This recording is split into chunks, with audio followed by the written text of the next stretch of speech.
Dwayne Hamby, Pathos.com. With the glasses off, Pathos.com. I like that. It's nice, nice. How you doing? It's good to talk to you today. Love the movie, and I just love the whole trilogy of Creed movies. Thank you, man. And one of the cool things about it to me is that it is very much a boxing movie, but it's run by relationships. And the site I write for is about family and faith, and so we take notice of those things.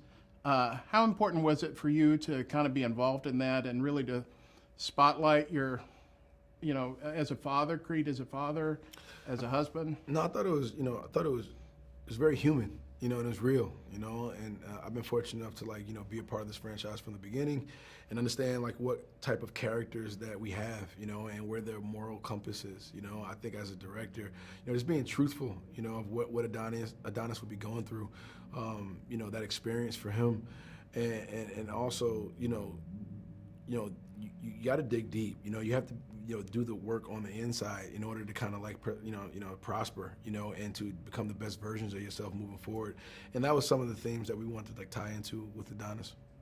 And directing this movie, at what point did you say, hey, I think I can get behind the camera and do this? I think you did a great job.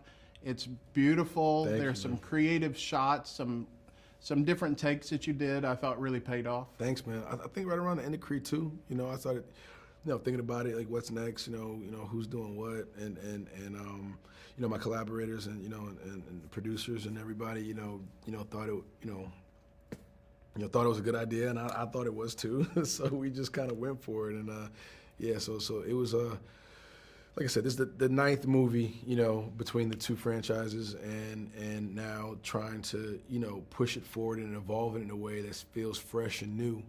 You had to think outside the box, and that's what we had. That's what we did. So one of the other cool things to me is watching it not only with family, but the relationship that you have with Bianca or no, your opponent, Dame. Dame, yeah, and how it gets really tense, but there's also forgiveness and grace, and you didn't see that 20 years ago with movies like that. You're kind of like the villain is the villain, and that's I think that's a brother story. And brotherly love I think is extremely important, especially amongst men, where we've been taught generationally, over time that it was weak to talk about your feelings or how you feel or the what happened, and or just to atone and apologize. You know what I'm saying? So I thought it was really important to see to see Adonis go through that struggle, and how that affects the people around him. You know what I'm saying? The women in his life.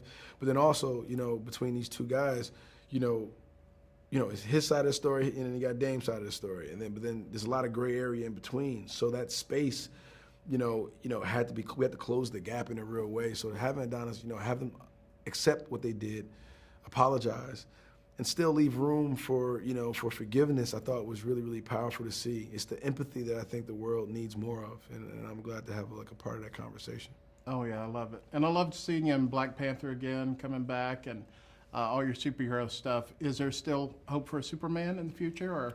I don't know, man. I think right now I'm just trying to focus on getting finished with this film, and there's so many things up in the air, things changing, so I think everything's in a bit of a transition. So we'll see what happens in the future. Well, we're rooting for you. Thank you, man. Appreciate you so much, brother.